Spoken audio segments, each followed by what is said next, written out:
TVN देखण वाले समुचे दर्शकों को दविंदर सिंह बैनीपाल वालों प्यार अते सत्कार सहित सत श्री अकाल। द बैनीपाल शो विच तुहाडा सबना दा निघा स्वागत। अमित शाह ने 2024 दियां चोणां दा वजाया बिगल। अर्पिता मुखर्जी के खात्यां चों करोड़ां रुपए के लैण देण दा पर्दाफाश। मूसेवाला कतल केस विच शामिल गैंगस्टरां ते जेल विच होया हमला। पेंडू विकास ते पंचायत मंत्री धालीवाल का वड्डा खुलासा।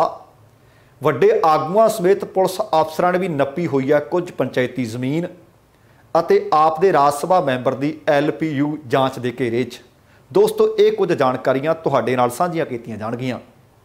इहदे तो पहलां कि इन्हां दे उत्ते विस्तार दे नाल गलबात कीती जावे, तुहानूं सबनां नूं बेनती है कि पहलां प्रोग्राम देख लेना, सुन लेना, जेकर चंगा लग्या फिर लाइक अते शेयर जरूर कर देना। दूसरी बेनती ये कि जेकर हाले तक तुसीं अपने इस चैनल को सबसक्राइब नहीं किया तो कृपा करके सबसक्राइब करके नोटिफिकेशन वाली घंटी जरूर ऑन कर लैनी। तुहाडे दिलों धन्नवादी होवांगे। आओ हुण इन्हां सारियां जानकारियां दे उत्ते विस्तार दे नाल गलबात करिए। 2024 दे विच आम लोक सभा चोणां होणीआं ने। 2024 च बहुता कोई समा नहीं रह गया। असल दे विच सारियां पार्टियां कमर कसे कस रहीआं ने, क्योंकि वो चाहुंदियां ने कि केंद्र की सत्ता ते काबज होया जा सके। तो इस वक्त दूसरी टर्म दे विच है भाजपा की अगवाई वाली सरकार। तो जानकारी मिली है कि भाजपा के 7 मोर्चों की राष्ट्रीय कार्यकारिणी की बैठक केंद्रीय गृह मंत्री अमित शाह ने कल बिहार के विच कीती अते बिहार की धरती तो उन्होंने 24 दियां लोक सभा चोणां का विगल बजा दिता है। भारत भर दे विचों 750 अहुदेदारां नूं संबोधन कर रहे सी। संबोधन करदियां अमित शाह ने आख्या कि 2024 दे विच चोण होएगी, चोण दे विच मुड़ भारत के प्रधानमंत्री नरेंद्र मोदी बनणगे अते भाजपा मौजूदा नालों भी ज़्यादा सीटां ते जित दर्ज करेगी।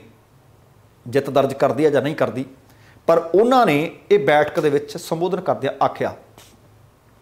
बैठक तो बाद पत्रकारां दे नाल गलबात दौरान भाजपा के कौमी महामंत्री अते पार्टी के हैडकुआटर के इंचार्ज अरुण सिंह ने भी बिहार में जनता दल यूनाइटेड भाव JDU अते भाजपा के संबंधों को स्पष्ट कर दिता।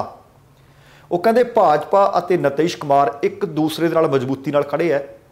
लोक सभा दीयां चोणां भी अते विधान सभा दीयां चोणां भी JDU जी दे नाल ही मिल के लड़ांगे। अरुण सिंह ने मोर्चों के कौमी अहुदेदारां नूं केंद्रीय गृह मंत्री अमित शाह के वलों लोक सभा दीयां तैयारियां नूं लैके भी कुछ टास्क दे दिते है अते वो टास्क की जानकारी भी उन्होंने नाल साझी कर दी। एक सवाल उन्होंने किया गया, सवाल के जवाब के उन्होंने आख्या कि बिहार दे विच NDA आपस में बहुत प्यार अते इतफाक नाल काम कर रही है। भाजपा गठजोड़ धर्म की पालना की जा रही है। गठजोड़ के साथियों को हमेशा सन्मान दिता जाता है। गठजोड़ दे विच इस वक्त कोई खिच्चोताण नहीं है। 2025 तक वो कहते नीतीश कुमार ही बिहार के मुख्यमंत्री रहणगे ते असीं सारे इकट्ठे हाँ अते मिल के ही अगलियां चोणां लड़ांगे। उन्होंने ये भी दस्सिया कि अमित शाह ने नौजवानों नूं, किसानां नूं, महिलावां नूं, पछड़े वर्गां नूं, अनुसूचित जातियां नूं, जनजातियां नूं, घट गिणती मोर्चे नूं, सारे लोग सी सारिआं नूं संबोधन कीता ते उन्हां नूं आख दिता कि सारे आपो अपने कमर कसे कस लो। दरअसल दसना बनता कि बिहार की सियासत दे विच हफ्ते तो ज़्यादा हो गया भाजपा के मोर्चों की सांझी कौमी कार्यकारिणी की बैठक से अमित शाह के दौरे को लेकर अनेकों तरह दी क्यास राइयां लगाई जा रही सी। इस दे लई चर्चा ये भी सी कि भाजपा बिहार विधान सभा दीयां 200 सीटां ते तैयारी खुद कर रही है। इसे तैयारी नूं धार देण दे लई सांझी मोर्चे की कौमी कार्यकारिणी की बैठक बिहार च हो रही है, पर उत्थे यह स्पष्ट कर दिता गया कि नीतीश कुमार दे नाल साडा गठजोड़ इस तरह चलता रहेगा। 2024 दियां लोक सभा चोणां भी असीं इकट्ठे ही मिल के लड़ांगे। ते अगली जिहड़ी जानकारी है घपले ते घोटालियां दे नाल संबंधित जानकारी है। तुसीं याद करो कि कुछ दिन पहलां तुहाडे नाल खबर साझी कीती सी पश्चिमी बंगाल की। करोड़ां रुपया 2 वार दीयां छापेमारियां च मिल गया सी। असल दे विच बहुत करोड़ी पश्चिमी बंगाल दे विच एक स्कूल सेवा कमिशन भर्ती घोटाले का मामला है। उस जांच दे विच कुछ नित नवें हर रोज़ खुलासे हो रहे हैं। ईडी ने अर्पिता मुखर्जी के 8 बैंक खात्यां की जांच की है। 8 बैंक खात्यां दे विच 8 करोड़ रुपए का लैण देण का पर्दाफाश होया है। इन्हां खात्यां नूं ईडी ने फ्रीज़ कर दिता है। ਅਧਿਕਾਰੀਆਂ ਦੇ ਮੁਤਾਬਕ ਹੁਣ ਈਡੀ ਲੋੜ ਪੈਣ ਤੇ ਇਹਨਾਂ ਖਾਤਿਆਂ ਦੀ ਫੋਰੈਂਸਿਕ ਆਡਿਟ ਵੀ ਕਰ ਸਕਦੀ ਹੈ। ਜਾਂਚ ਦੀ ਸ਼ੁਰੂਆਤ ਦੇ ਵਿੱਚ ਈਡੀ ਦੇ ਸੂਤਰਾਂ ਨੇ ਦੱਸਿਆ ਕਿ ਉਹ ਹੁਣ ਜਿਹੜੇ ਫਰੀਜ਼ ਕੀਤੇ ਬੈਂਕ ਖਾਤੇ ਨੇ ਉਹ ਦੋ ਤਰੀਕੇ ਨਾਲ ਜਾਂਚ ਕਰਨਗੇ। ਪਹਿਲੀ ਤਾਂ ਜਾਂਚ ਇਹ ਹੋਏਗੀ ਕਿ ਉਹ ਸਰੋਤ ਜਿੱਥੋਂ ਇੰਨੀ ਵੱਡੀ ਰਕਮ ਇਹਨਾਂ ਖਾਤਿਆਂ ਦੇ ਵਿੱਚ ਟ੍ਰਾਂਸਫਰ ਕੀਤੀ ਗਈ ਉਹ ਕਿਹੜਾ ਹੈ। ਦੂਸਰਾ, ਉਹ ਜਿਸ ਚੈਨਲ ਦੇ ਰਾਹੀਂ ਇਹ ਫੰਡ ਤੈਅ ਸਮੇਂ ਦੇ ਵਿੱਚ ਟ੍ਰਾਂਸਫਰ ਕੀਤੇ ਗਏ, ਆਏ ਕਿੱਥੋਂ, ਗਏ ਕਿੱਥੇ। ਇਹ ਵੀ ਜਾਣਕਾਰੀ ਮਿਲੀ ਹੈ ਕਿ ਇਹਨਾਂ ਫਰੀਜ਼ ਕੀਤੇ ਬੈਂਕ ਖਾਤਿਆਂ ਦੇ ਲੈਣ ਦੇਣ ਦੇ ਵੇਰਵਿਆਂ ਦੀ ਜਾਂਚ ਕਰਨ ਤੋਂ ਇਲਾਵਾ ਸਰੋਤ ਅਤੇ ਪਾਰਸ ਦੀਆਂ ਕੰਪਨੀਆਂ ਦੇ ਅਧੀਨ ਵੱਖ-ਵੱਖ ਸੈੱਲ ਕੰਪਨੀਆਂ ਕਿਹੜੀਆਂ ਸੀ, ਇਹ ਸਾਰੀ ਜਾਂਚ ਦਾ ਵਿਸ਼ਾ ਹੈ। ਅਰਪਿਤਾ ਮੁਖਰਜੀ ਤੋਂ ਇਲਾਵਾ ਪਾਰਥ ਚੈਟਰਜੀ ਦੇ ਜਵਾਈ ਕਲਿਆਣਮ ਭੱਟਾਚਾਰੀਆ ਅਤੇ ਮਾਮਾ ਕ੍ਰਿਸ਼ਨ ਚੰਦਰ ਅਧਿਕਾਰੀ ਵੀ ਇਹਨਾਂ ਵਿੱਚੋਂ ਕੁਝ ਕੰਪਨੀ ਦੇ ਡਾਇਰੈਕਟਰ ਨੇ। ਉਮੀਦ ਹੈ ਕਿ ਉਹਨਾਂ ਕੋਲੋਂ ਵੀ ਆਉਣ ਵਾਲੇ ਦਿਨਾਂ ਦੇ ਵਿੱਚ ਪੁੱਛਗਿੱਛ ਕੀਤੀ ਜਾ ਸਕਦੀ ਹੈ। ਈਡੀ ਦੇ ਅਧਿਕਾਰੀ ਨੂੰ ਪੁੱਛਿਆ ਕਿ ਜਾਂਚ ਪੜਤਾਲ ਦੇ ਵਿੱਚ ਕਿਹੋ ਜਿਹੀ ਜਾਂਚ ਕੀਤੀ ਜਾ ਰਹੀ ਹੈ, ਕੀ ਪੁੱਛਿਆ ਜਾ ਰਿਹਾ ਹੈ, ਤਾਂ ਅਧਿਕਾਰੀ ਨੇ ਦੱਸਿਆ ਕਿ ਅਰਪਿਤਾ ਮੁਖਰਜੀ ਅਤੇ ਪਾਰਥਾ ਚੈਟਰਜੀ ਦੀ 3 ਅਗਸਤ ਤੱਕ ਜਿਹੜੀ ਹਿਰਾਸਤ ਹੈ, ਇਹਦੇ ਵਿੱਚ ਬਹੁਤ ਸਾਰੇ ਮੁੱਦੇ ਨੇ ਜਿਨ੍ਹਾਂ ਦੇ ਉੱਤੇ ਡੂੰਘਾਈ ਦੇ ਨਾਲ ਉਹ ਪੁੱਛਗਿੱਛ ਕਰ ਰਹੇ ਨੇ। ਉਹਨਾਂ ਕਿਹਾ ਕਿ ਜਦੋਂ ਚੈਟਰਜੀ ਨੂੰ ਦੁਪਹਿਰ ਬਾਅਦ ਕੋਲਕਾਤਾ ਦੇ ਦੱਖਣੀ ਬਾਹਰੀ ਇਲਾਕੇ ਜੋਕਾ ਦੇ ESI ਹਸਪਤਾਲ ਲਿਜਾਇਆ ਗਿਆ ਤਾਂ ਸਾਬਕਾ ਮੰਤਰੀ ਨੇ ਉੱਥੇ ਦਾਅਵਾ ਕੀਤਾ ਕਿ ਜਿਹੜੇ ਇਹ ਪੈਸੇ ਹੈ ਇਹ ਤਾਂ ਉਹਨਾਂ ਦੇ ਹੈ ਹੀ ਨਹੀਂ। ਹਾਲਾਂਕਿ ਜਦੋਂ ਉਹਨਾਂ ਨੂੰ ਇਹ ਪੁੱਛਿਆ ਗਿਆ ਕਿ ਇੰਨੀ ਵੱਡੀ ਨਕਦੀ, ਇੰਨੀ ਵੱਡੀ ਰਕਮ ਬਰਾਮਦ ਹੋ ਗਈ ਹੈ, ਬਹੁਤ ਭਾਰੀ ਮਾਤਰਾ ਦੇ ਵਿੱਚ ਸੋਨਾ ਬਰਾਮਦ ਹੋਇਆ, ਗਹਿਣੇ ਗੱਟੇ ਬਰਾਮਦ ਹੋਏ ਨੇ, ਉਹ ਕਿਹਦੇ ਆ ਬਈ, ਨਕਦੀ ਕਿਹਦੀ, ਸੋਨਾ ਕਿਹਦਾ, ਗਹਿਣੇ ਕਿਹਦੇ, ਉਹਨਾਂ ਨੇ ਇਹਦੇ ਉੱਤੇ ਕੋਈ ਵੀ ਟਿੱਪਣੀ ਨਹੀਂ ਕੀਤੀ। ਤੁਹਾਨੂੰ ਸ਼ਾਇਦ ਯਾਦ ਹੋਣਾ ਹੈ ਕਿ 23 ਜੁਲਾਈ ਨੂੰ ਈਡੀ ਦੇ ਅਧਿਕਾਰੀ ਨੇ ਛਾਪੇਮਾਰੀ ਕੀਤੀ ਸੀ। 31 ਕਰੋੜ 20 ਲੱਖ ਰੁਪਏ ਨਕਦੀ, ਲਗਭਗ 60 ਲੱਖ ਰੁਪਏ ਦੀ ਵਿਦੇਸ਼ੀ ਕਰੰਸੀ ਅਤੇ ਸੋਨੇ ਦੇ ਗਹਿਣੇ ਬਰਾਮਦ ਕੀਤੇ ਸੀ। ਦੱਖਣੀ ਕੋਲਕਾਤਾ ਦੇ ਟਾਲੀਗੰਜ ਸਥਿਤ ਡਾਇਮੰਡ ਸਿਟੀ ਹਾਊਸਿੰਗ ਕੰਪਲੈਕਸ ਦੇ ਵਿੱਚ ਅਰਪਿਤਾ ਮੁਖਰਜੀ ਦੇ ਫਲੈਟ ਦੇ ਵਿੱਚੋਂ 90 ਲੱਖ ਰੁਪਏ ਇੱਕ ਮਿਲੇ ਸੀ ਅਤੇ ਫਿਰ 28 ਜੁਲਾਈ ਨੂੰ, ਜੀ ਹਾਂ 28 ਜੁਲਾਈ ਨੂੰ ਈਡੀ ਦੇ ਅਧਿਕਾਰੀਆਂ ਨੇ ਬੇਲ ਘਰੀਆ ਦੇ ਇੱਕ ਹੋਰ ਫਲੈਟ ਤੇ ਛਾਪੇਮਾਰੀ ਕੀਤੀ। ਛਾਪੇਮਾਰੀ ਕਰਕੇ ਨੋਟ ਵੱਡੀ ਗਿਣਤੀ ਵਿੱਚ ਬਰਾਮਦ ਹੋਏ। 500 ਤੇ 2-2000 ਦੇ ਨੋਟਾਂ ਦੇ ਬੰਡਲ ਕੋਈ ਲਿਫਾਫੇ 'ਚ, ਕੋਈ ਬੈਗ 'ਚ ਤੁੰਨਿਆ ਪਿਆ ਸੀ ਤੇ ਤਕਰੀਬਨ 28 ਕਰੋੜ ਰੁਪਈਆ ਦੱਸਿਆ ਗਿਆ ਸੀ। 27 ਕਰੋੜ ਅਤੇ 90 ਲੱਖ ਅਤੇ ਇਹਦੇ ਨਾਲ ਹੀ ਇਹ ਵੀ ਦੱਸਿਆ ਸੀ ਕਿ 6 ਕਿਲੋ ਸੋਨਾ ਵੀ ਜ਼ਬਤ ਕੀਤਾ ਗਿਆ ਹੈ। ਹੁਣ ਭਾਵੇਂ ਉਹ ਸੋਨਾ ਹੈ, ਭਾਵੇਂ ਉਹ ਨਕਦੀ ਹੈ ਤੇ ਭਾਵੇਂ ਆ ਬੈਂਕ ਖਾਤੇ ਨੇ, ਇਹਦਾ ਜਵਾਬ ਤਾਂ ਦੇਣਾ ਪਊਗਾ ਕਿ ਜੇ ਤੁਹਾਡੇ ਨਹੀਂ ਤਾਂ ਕਿਹਦੇ ਸੀ। ਹਾਲਾਂਕਿ ਅਰਪਿਤਾ ਨੇ ਆਖਿਆ ਸੀ ਕਿ ਮੈਨੂੰ ਤਾਂ ਪਤਾ ਹੀ ਨਹੀਂ ਕਿ ਮੇਰੇ ਘਰ ਦੇ ਵਿੱਚ ਇੰਨੀ ਵੱਡੀ ਮਾਤਰਾ ਵਿੱਚ ਕੈਸ਼ ਪਿਆ। ਇਹਦੇ ਤੋਂ ਬਾਅਦ ਇਹ ਵੀ ਗੱਲ ਸਾਹਮਣੇ ਆਈ ਸੀ ਕਿ ਜਦੋਂ ਛਾਪੇਮਾਰੀ ਕੀਤੀ ਗਈ ਤਾਂ ਬਾਹਰ ਪਾਰਕਿੰਗ ਦੇ ਵਿੱਚ 5 ਕਾਰਾਂ ਖੜੀਆਂ ਸੀ ਜਿਨ੍ਹਾਂ ਦੇ ਵਿੱਚ ਮਹਿੰਗੀਆਂ ਕਾਰਾਂ ਸੀ। ਸਿਰਫ ਇੱਕ ਮਰਸੀਡੀਜ਼ ਬੈਂਜ਼ ਉਹ ਤਾਂ ਬਰਾਮਦ ਕਰ ਲਈ ਗਈ ਹੈ, ਬਾਕੀ 4 ਕਾਰਾਂ ਕਿੱਥੇ ਚਲੀਆਂ ਗਈਆਂ। ਹੁਣ ਈਡੀ ਨੂੰ ਇਹ ਵੀ ਲੱਗਦਾ ਹੈ ਕਿ ਜਿਹੜੀਆਂ ਉਹ ਕਾਰਾਂ ਉੱਥੋਂ ਸ਼ੂ ਮੰਤਰ ਹੋ ਗਈਆਂ, ਖਿਸਕਾ ਦਿੱਤੀਆਂ ਗਈਆਂ, ਕਿਤੇ ਉਹਨਾਂ 'ਚ ਨੋਟ ਭਰ ਕੇ ਤਾਂ ਨਹੀਂ ਲੈ ਗਏ, ਕਿਤੇ ਉਹਨਾਂ 'ਚ ਸੋਨਾ ਧਰ ਕੇ ਤਾਂ ਨਹੀਂ ਲੈ ਗਏ। ਪਰ ਇਹ ਜਾਂਚ ਦਾ ਵਿਸ਼ਾ। ਤੇ ਅਗਲਾ ਸਵਾਲ ਇਹ ਵੀ ਹੈ ਕਿ ਈਡੀ ਦੇ ਅਧਿਕਾਰੀਆਂ ਦੀ ਨਿਗਰਾਨੀ ਦੇ ਹੇਠ ਜਦੋਂ ਛਾਪੇਮਾਰੀ ਹੋ ਰਹੀ ਸੀ ਤਾਂ ਕਾਰਾਂ ਲਿਜਾਣ ਵਾਲੇ ਵਿਅਕਤੀਆਂ ਨੂੰ ਉਸ ਵਕਤ ਰੋਕਿਆ ਕਿਉਂ ਨਾ ਗਿਆ। ਅਗਲੀ ਜਿਹੜੀ ਜਾਣਕਾਰੀ ਆ ਉਹ ਸਿੱਧੂ ਮੂਸੇਵਾਲਾ ਕਤਲ ਕੇਸ ਨਾਲ ਸੰਬੰਧਿਤ ਹੈ। ਮੂਸੇਵਾਲਾ ਕਤਲ ਕਾਂਡ ਦੇ ਵਿੱਚ ਸ਼ਾਰਪ ਸ਼ੂਟਰਾਂ ਤੱਕ ਕਾਰ ਪਹੁੰਚਾਈ ਗਈ ਸੀ ਕਰੋਲਾ। ਉਸ ਕਾਰ ਨੂੰ ਪਹੁੰਚਾਉਣ ਦੇ ਵਿੱਚ ਅਹਿਮ ਭੂਮਿਕਾ ਨਿਭਾਈ ਸੀ ਗੈਂਗਸਟਰ ਸਾਰਜ ਮਿੰਟੂ ਉਰਫ ਸਾਰਜ ਸੰਧੂ ਨੇ ਅਤੇ ਬੌਬੀ ਮਲਹੋਤਰਾ ਉਰਫ ਸਾਗਰ। ਖਬਰ ਮਿਲ ਰਹੀ ਹੈ ਕਿ ਉਹਨਾਂ ਦੇ ਉੱਤੇ 30 ਜੁਲਾਈ ਨੂੰ ਕੇਂਦਰੀ ਜੇਲ੍ਹ ਬਠਿੰਡਾ ਦੇ ਵਿੱਚ ਹਮਲਾ ਹੋਇਆ ਅਤੇ ਇਹ ਹਮਲਾ ਬਠਿੰਡਾ ਜੇਲ੍ਹ ਵਿੱਚ ਬੰਦ ਗੈਂਗਸਟਰ ਜੋਗਿੰਦਰ ਅਤੇ ਪਲਵਿੰਦਰ ਦੇ ਵੱਲੋਂ ਕੀਤਾ ਗਿਆ ਹੈ। ਦੱਸਿਆ ਜਾ ਰਿਹਾ ਹੈ ਕਿ ਦੋਵਾਂ ਗੈਂਗਸਟਰਾਂ ਦੀ ਸਾਰਜ ਮਿੰਟੂ ਅਤੇ ਬੌਬੀ ਮਲਹੋਤਰਾ ਦੇ ਨਾਲ 10 ਦਿਨ ਪਹਿਲਾਂ ਕਿਸੇ ਗੱਲੋਂ ਤੂੰ ਮੈਂ ਹੋ ਗਈ ਸੀ। ਬੀਤੇ ਸ਼ਨੀਵਾਰ ਨੂੰ ਜਦੋਂ ਜੇਲ੍ਹ ਦੇ ਅੰਦਰ ਬੰਦੀਆਂ ਨੂੰ ਖੋਲ੍ਹਿਆ ਗਿਆ ਤਾਂ ਚਾਰੀ ਗੈਂਗਸਟਰ ਇੱਕ ਦੂਸਰੇ ਦੇ ਆਮੋ ਸਾਹਮਣੇ ਹੋ ਗਏ ਅਤੇ ਉਹਨਾਂ ਨੇ ਸਾਰਜ ਮਿੰਟੂ ਅਤੇ ਉਹਦੇ ਸਾਥੀ ਬੌਬੀ ਮਲਹੋਤਰਾ ਉਰਫ ਸਾਗਰ ਦੀ ਕੁੱਟਮਾਰ ਕੀਤੀ, ਜ਼ਖਮੀ ਕਰ ਦਿੱਤਾ।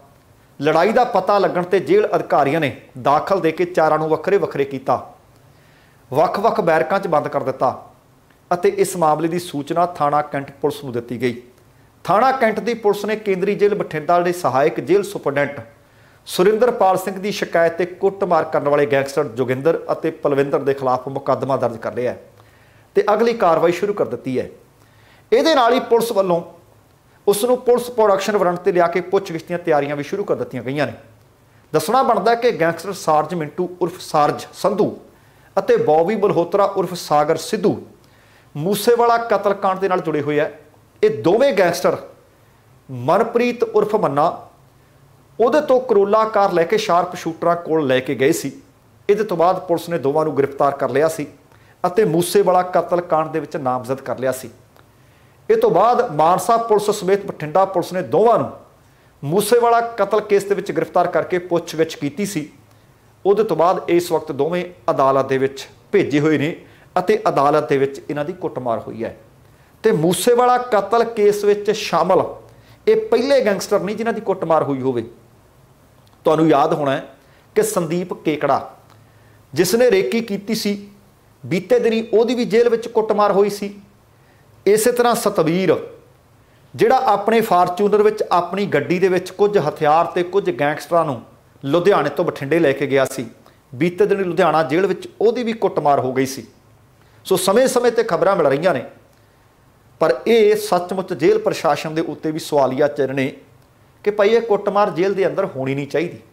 जे हो रही है तो की सचमुच सिद्धू मूसेवाल के कतल केस के नाल संबंधित उस मसले तो गुस्से होकर हो रही है, जिहदे पिछले कारण कोई होर ने, यह हाले जांच का विषय। तो आ जिहड़ी खबर है सचमुच महत्वपूर्ण खबर है। पंजाब दे उत्ते अज तक जिहड़ा भी सत्ता ते काबज रहा उन्होंने भी लुटना शुरू किया, उन्होंने भी लुटिया। अते इहदे नाल नाल जेकर कोई छोटा जे कोई वड्डा अफसर बनता रहा, किसी अहुदे ते विराजमान होंदा रहा, उन्हें पंजाब दे हित लांभे रखे अते अपने ते अपने परिवार दे हित सामने रखे अते दोवें हत्थां नाल मुछिया जिन्ना मुछिया जा सकता सी। पंजाब दे पेंडू ते विकास मंत्री कुलदीप सिंह धालीवाल ने कुछ अहम खुलासे कीते इस संबंध दे विच। पंजाब दीआं जिहड़ियां पंचायती ज़मीनां ने उन्हां उत्ते नजायज़ कब्जे दीआं खबरां तुसीं अक्सर वेखदे हो, सुणदे हो। उहदे विच कोई एक पार्टी नहीं, कोई एक आगू नहीं। हुण तां उन्हां ने इस गल दा खुलासा भी कर दिता कि वख-वख पार्टियां दे आगूआं दे समेत इस मसले दे विच कुछ वड्डे असर रसूख रखण वाले लोग अते अफसर भी शामिल है। असल दे विच पंजाब सरकार ने पंचायती ज़मीनां तो नजायज़ कब्जे छड़ाउणे शुरू कीते हुए है। पहला सवाल उठदा सी कि भाई छोटियां तो क्यों, विरोधी धिर भी सवाल उठाउंदी सी। पर बीते दिनी पंजाब के मुख्य मंत्री अते कुलदीप सिंह धालीवाल होरां ने चंडीगढ़ के आले दुआले दे जिहड़े कुछ इलाके ने उत्थों कुछ मैदानी ते कुछ पहाड़ी इलाके जिस दे विच 2800 एकड़ तो ज़्यादा दसे गए सी, वो छुड़ाई अते कुछ वड्डे आगूआं दे नाम ते उन्हां दे पुत्तर धी जवाइयां दे नाम दसे सी। ये मुहिम लगातार चल रही है। पर कुलदीप सिंह धालीवाल कहते हाले ये शुरुआत है, अगे अगे वेखियो कई रसूखदारां दे नाम सामने आउणगे, कुछ वड्डे आगूआं दे नाम सामने आउणगे, इत्थों तक कि कुछ वड्डे अफसरां दे नाम भी सामने आउणगे। वो कहते सूबे भर दे विचों पंचायती ज़मीनां जिहड़ियां इन्हां लोकां ने दबियां होईयां ने उन्हां नूं कब्जा मुक्त करवाया जाऊगा। जिसका मैं जिक्र कर रहा है कि नजायज़ कब्जे छड़वाउण की अगवाई पहला कुलदीप सिंह धालीवाल खुद करते रहे, पर बीते दिनी पंजाब के मुख्य मंत्री ने खुद की। हुण फिर वड्डा सवाल हुंदा है, ये पैदा इत्थे सवाल इस करके कि है किन्नी क ज़मीन बई, कि सैकड़ियां च है कि हज़ारां एकड़ां च है। सरकार के एक अंदाजे के मुताबिक पंजाब दीआं पंचायती ज़मीनां अते नजायज़ कब्जियां ते काफ़ी भरमार है अते 50,000 एकड़ तो वध दस्सिया जा रहा है कि वख-वख थावां ते नजायज़ कब्जे के अधीन है जमीन। हुण तक जिहड़ी सरकार वालों जानकारी दी जा रही है 9,053 एकड़ ने जिहड़े नजायज़ कब्जियां दे विचों छुड़ा लै गए ने, कब्जे मुक्त करवा लै गए ने। अते कुलदीप सिंह धालीवाल होरां दा यह भी कहना है कि सरकार की यह मुहिम लगातार जारी रहूगी। बीते समय दे विच कई रसूखदारां तो, कई सियासतदानां तो जिहड़े उन्होंने कब्जे किए सी छुड़ा भी लै गए ते भविख विच छुड़ाए भी जाणगे। जिसका मैं जिक्र कर रहा सी कि सिमरनजीत सिंह मान उन्हों के धी जवाई अते उन्होंने पुत्र ते कहिंदे सी कि उन्हों की जमीन छुड़ाई है। इस तरह गुरप्रीत कांगड़ होरां ते कुछ एक होर लोकां दे नाम गूंजे सी। इन्हां दे विच कुछ कांग्रेसी, कुछ अकाली दल के वड्डे आगू भी दसे जा रहे हैं।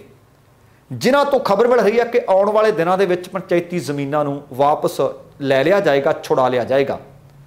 और उन्होंने चोटी के कांग्रेस के अकाली आगुओं तो इलावा कुलदीप सिंह धालीवाल साहब ने यह भी दसिया कि कुछ IAS अफसर ने, कुछ IPS अफसर ने, कहण दा भाव करीम है जी, उन्होंने भी इन्हां पंचायती जमीनों को नप्पिया होया कब्जे किए हुए हैं। वो कहते भावें किसी भी पार्टी का कोई आगू होवे, भावें IAS कोई IPS जां कोई अफसर होर होवे, बख्शिया किसी को नहीं जाएगा। हालांकि मैं इत्थे तुहानूं दस दियां कि बीते दिनी ईमान सिंह मान के उत्ते जिहड़े दोष लाए गए सी कि उन्हां तो 125 एकड़ के तकरीबन जमीन छड़ाई गई है। श्रोमणी अकाली दल अमृतसर के कुछ आगुआं ने कल एक प्रैस कॉन्फ्रेंस करके दावा किया है कि सरकार जेकर ईमान सिंह मान के बाबत कहती है कि जमीन छुड़ाई है, तो सरकार वो रिकॉर्ड पेश करे जिस दे विच वो दिखा रही है कि आ ईमान सिंह मान की जमीन सी। वेखदे हां, आपां बीते दिन भी आख्या सी कि सरकार झूठी साबित हो जाएगी जे उन्हां कोले इहदे बकायदा तौर पर कोई कागज़ पत्र ना होए। पर वेखदे हां कि सरकार अपना पक्ष की रखती है। पर श्रोमणी अकाली दल अमृतसर के कुछ आगुओं ने इस बाबत प्रैस कॉन्फ्रेंस की है। फिर अगला सवाल हुण ये पैदा होंदा है कि नाम तो जनतक होण। इस मसले ते कुलदीप सिंह धालीवाल ने आख्या कि हाले उन्होंने नाम जनतक नहीं किए जाणगे। बीते दिन भी उन्होंने आख्या सी कि हाले नाम नहीं असीं जनतक करने, कार्रवाई जदों पावांगे उदों तुहानूं नाम भी दस दिया करांगे, क्योंकि हाले कानूनी प्रक्रिया पूरी नहीं हुई। जिस दिन कानूनी प्रक्रिया पूरी होगी उहदे तो बाद वो चोटी दे कांग्रेस ते अकाली आगू जिन्हां ने कब्जे किए हुए ने उन्हां लोकां दे नाम अपने आप सामने आ जाणगे। वो कहंदे जनता तो असीं कुछ नहीं लुकाउणा, जनता नूं पता लग जाऊगा कि किहड़े-किहड़े लीडरां ने किन्नी सरकारी जमीन ते पंचायती जमीन ते कब्जा किया होया सी। वो कहंदे भावें किसी भी पार्टी नाल संबंधित होवे, उन्हां तो कब्जे तां छुड़ाए जाणगे ते कब्जे हटाउण वाली मुहिम दे विच किसी भी आगू नूं बख्शिया भी नहीं जावेगा। वो कहंदे पंजाब नूं दरअसल एक लंबे समय तो बाद ईमानदार मुख मंत्री मिलिया जिहदे दिल च पंजाबियां वास्ते दर्द है। पर वेख लांगे, कहंदे वाल किड्डे किड्डे अगे ही आउणे आ कि गल्लां दा कड़ाह बनाउंदे आ कि सचमुच जिहड़ियां गल्लां धालीवाल साहब जां पंजाब सरकार करदी है उहदे ते खरे भी उतरनगे। हुण कांग्रेस ते अकाली जिहड़े चोटी दे आगू कई तां जांदे आ, लोग तां सिसमा वाले फार्म का भी जिक्र करते हैं, सुख विलास का भी जिक्र करते हैं कि इन्हों हथ पाओगे कि आ दरम्यानी किस्म वाले हथ पा के छड़ दिता जाएगा। सरकारी जमीन दबियां हुई ने, बहुत सारिया पार्टियों नाल संबंधित ने, आम आदमी पार्टी के भी दोष लगते हैं कि खुलासा होगा, बख्शिया किसी को नहीं जाना। इन्हां तो इलावा वो कहते कई पुलिस और प्रशासनिक अधिकारी भी ने जिन्हों ने इन्हां जमीनों ते कब्जे किए हुए हैं, कब्जे उन्हां तो भी छुड़वावांगे। पंचायती जमीन सरकार दी है, कब्जे छुड़वाउण तो बाद ये जमीनां पंचायतां दे नाम दर्ज करवाईयां जा रही ने।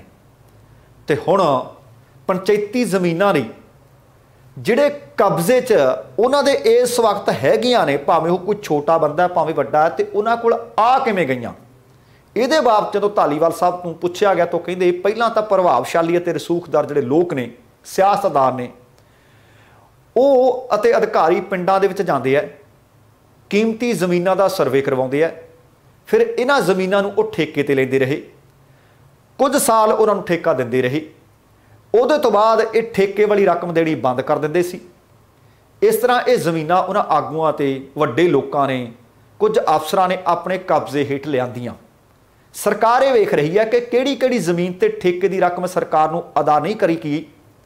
इन्हां सरकारी जमीनों को सरकार वापस लैण दे वास्ते कानून की कहता है, जिमें जिमें कागज़ क्लीयर हो जाते हैं उस तरीके नाल असीं उन्हां तों कब्जे छुड़वा रहे हैं।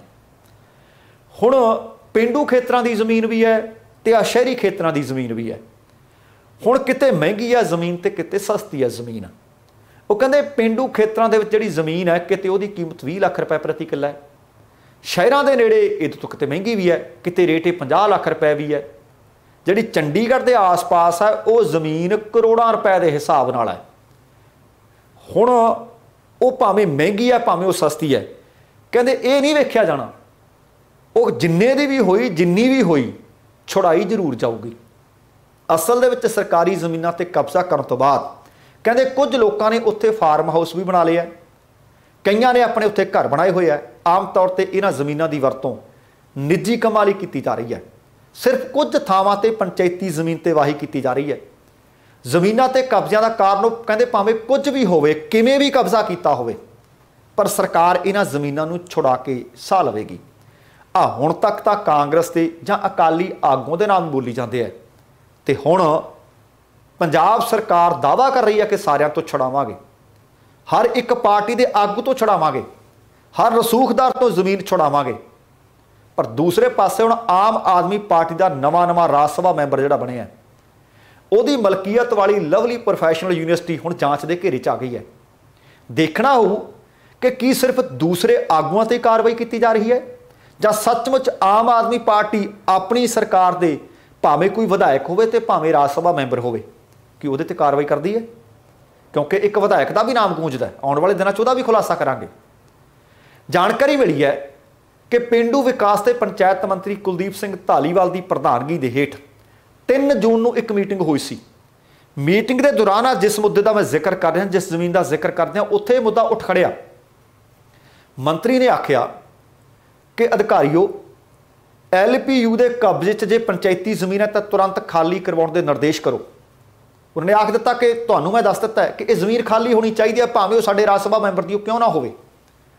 पर जलंधर ते कपूरथला विचाले मंत्रालय के विभागी अधिकारियों ने खबरां ये ने कि इस मामले दे विच पैर पिछे खिंचने शुरू कर दिते हैं अते पंचायती जमीन छुड़ाउण लई कोई कदम चुक्या नहीं गया।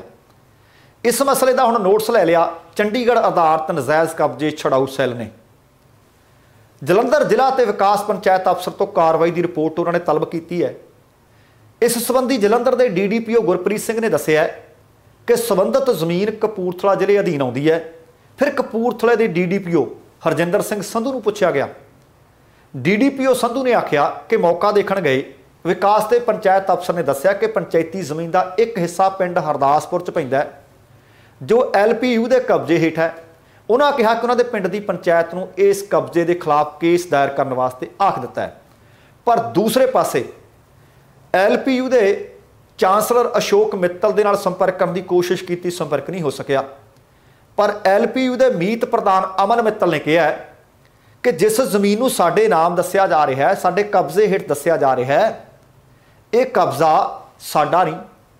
हाँ, पंचायती जमीन के उत्ते कब्जा जे तो वह कब्जे वाली जमीन जी दसी जा रही है वह हरदासपुर के गुरुद्वारे के कब्जे अधीन है। वो कहते कोई क्लैरिकल मिसटेक हो गई है, गलती हो गई है, जिसके कारण मुख्य दफ्तर के स्थानक अधिकारियों को LPU खिलाफ जांच की हदायत की गई है। हुण ये वेखना होएगा कि की सचमुच LPU ने कब्जे हेठ लई हुई है जां सचमुच जिस तरह DDPO कपूरथला आख रहे हैं कि वो जांच दे दी गई है, हुक्म दे दिते गए ने, पंचायत को आख दिता गया केस कर लो। पर यूनीवर्सिटी वाले कहते हैं साडे तां अधिकार खेतर च है नहीं, ना साडा कब्जा किया है, तो गुरुद्वारे ने कब्जे अधीन लई हुई है। हुण वेखना होएगा कि जिहड़ियां कार्रवाइयां पंजाब सरकार दूसरे लोगों ते कर रही है कि अपने राज सभा मैंबर के खिलाफ कार्रवाई करूँ जां जिहड़े IAS ने जां IPS ऑफिसर ने जिहड़े वड्डे अहुदियां ते बैठे आ, दरअसल सरकार नूं जिहड़े चलाउंदे ते इन्हां विचों कुछ रिटायर भी हो चुके हैं, कि सचमुच उन्हां खिलाफ कार्रवाई की जरूरत करेगी? जे नहीं करेगी तो उंगलां उठणियां सुभाविक ने ते उठणियां भी चाहिए ने। फिर सवाल भी पूछे जाने चाहिए है कि यह ना होवे कि अन्ना वंडे सीरनी ते मुड़ मुड़ अपणियां नूं, जे दूसरियां ते धाइया धरिया होया तो अपणियां तो भी नजायज़ नप्पियां जमीनां छुड़ाउणियां पैणगियां। सो दोस्तों, इसी कुल मिला के अपना अज दा प्रोग्राम उम्मीद कर रहे हैं तुहानूं चंगा लग्या होएगा। जेकर प्रोग्राम चंगा लग्या तो कृपा करके लाइक और शेयर जरूर कर दिओ। जेकर हाले तक तुसी अपने इस चैनल को सबसक्राइब नहीं किया तो कृपा करके सबसक्राइब करके नोटिफिकेशन वाली घंटी जरूर ऑन कर लैनी, तुहाडे दिलों धन्नवादी होवांगे। हुण समा समाप्त है, जाण तो पहलां कहांगा जिंदगी जिंदा दिली दा नाम है। दविंदर सिंह बैनीपाल नूं आग्या दिओ। सत श्री अकाल, तेरा बराखा।